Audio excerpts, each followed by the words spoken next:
Stadion Utama Gelora Bung Karno merupakan stadion yang amat bersejarah bagi bangsa Indonesia. Stadion yang berkapasitas tempat duduk sekitar 100.000 itu merupakan stadion tertua di Indonesia yang terletak di kota Jakarta. Stadion ini diberi nama Gelora Bung Karno untuk menghormati Soekarno sebagai Presiden pertama Indonesia, yang juga merupakan tokoh pencetus gagasan pembangunan kompleks olahraga ini.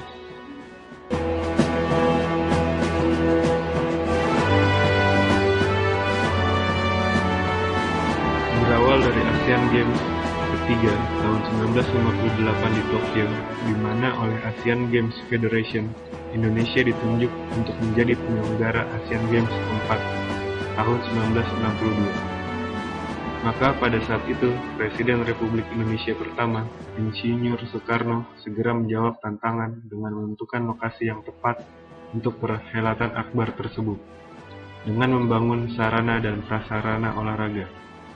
Melihat letak geografis dan pengembangan kota Jakarta di kemudian hari, maka pilihan jatuh ke arah selatan, yaitu daerah Senayan, yang merupakan batas antara Jakarta Pusat dan Jakarta Selatan.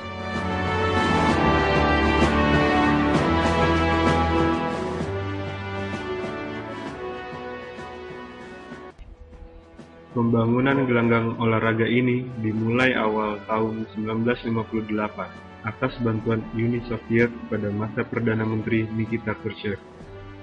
Biayanya ketika itu sebesar 12,5 juta US dollar atau 117,6 miliar rupiah. Namun peletakan tiang pancang pertama dilakukan oleh Soekarno pada tanggal 8 Februari 1960 dan disaksikan langsung oleh Wakil Perdana Menteri Uni Soviet Anastas Mikoyan. Jadi pembangunan Gelora Bung Karno itu dibantu oleh Uni Soviet dengan Perdana Menterinya pada saat itu Nikita Khrushchev, dan menghabiskan dana sekitar 12,5 juta US dollar. Ya, kalau dirupiahkan sekarang sekitar 117,6 miliar rupiah.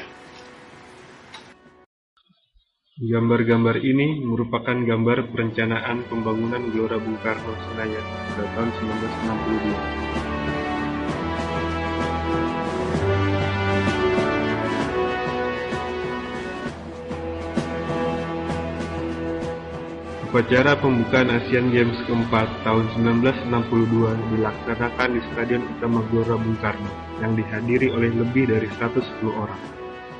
Pada pidatonya, Presiden Republik Indonesia mengatakan bahwa peristiwa ini merupakan tonggak sejarah bagi bangsa Indonesia, khususnya di bidang olahraga yang merupakan bagian dari Nation and Character Building. Setahun kemudian dilaksanakan Ganevo atau Games of the New Emerging Force yang pertama pada tahun 1963. Stadion yang awalnya mampu menampung 100.000 penonton, kini susut menjadi 88.000 penonton pasca renovasi tahun 2007.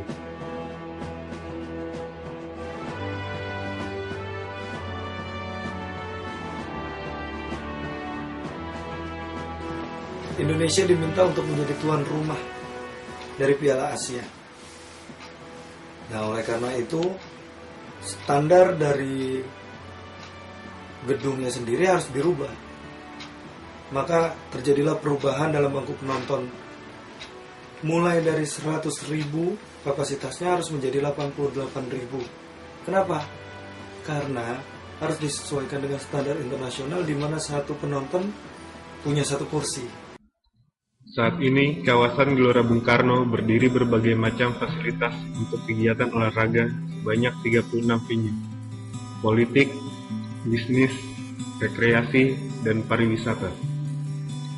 Fungsi lain kawasan Gelora Bung Karno adalah memiliki 84% kawasan terbuka hijau yang merupakan daerah resapan air, dengan lingkungan hijau seluas 67,5% yang masih terdapat kelestarian aneka pepohonan langka yang besar dan rindang, yang merupakan hutan kota juga sebagai tempat bermukimnya 22 jenis burung liar yang senantiasa berkicau sepanjang hari, menambah suasana asri di kawasan ini.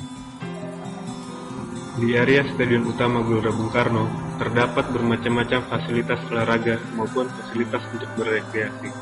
Sehingga orang-orang tidak hanya datang untuk berolahraga, tapi juga bisa datang untuk sekedar mencari makanan ataupun rekreasi bersama keluarga.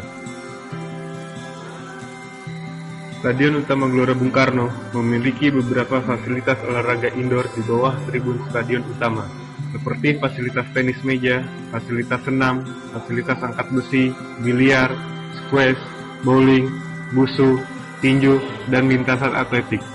Setiap fasilitas dari cabang olahraga berbeda dikelola oleh satu pengelola, yaitu pengelola Stadion Utama Gelora Bung Karno yang berada di area stadion tersebut. Gelora Bung Karno juga memiliki fasilitas-fasilitas kuliner, seperti kantin mandiri. Kantin ini baru didirikan pada awal tahun 2012.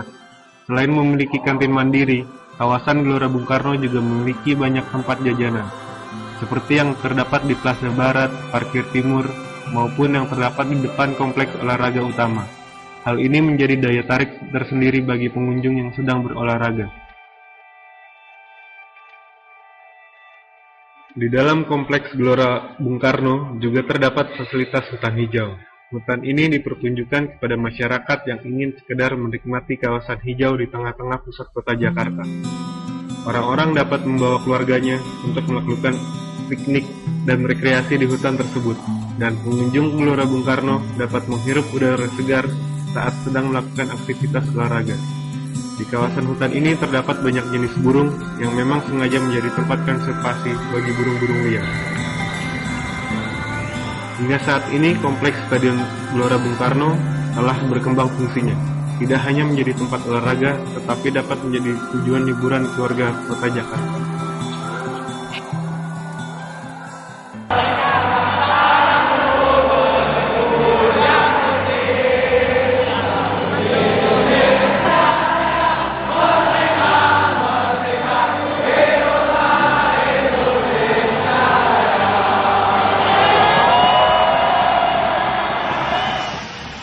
Build on something new rather than rely on history.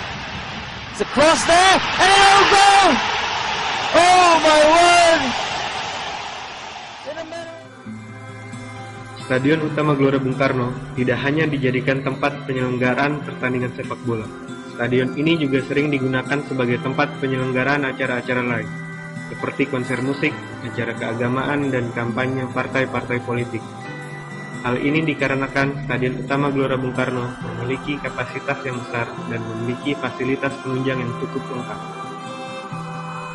50 tahun sudah Stadion Utama Gelora Bung Karno berdiri. Stadion ini selalu menjadi kebanggaan bagi rakyat Indonesia.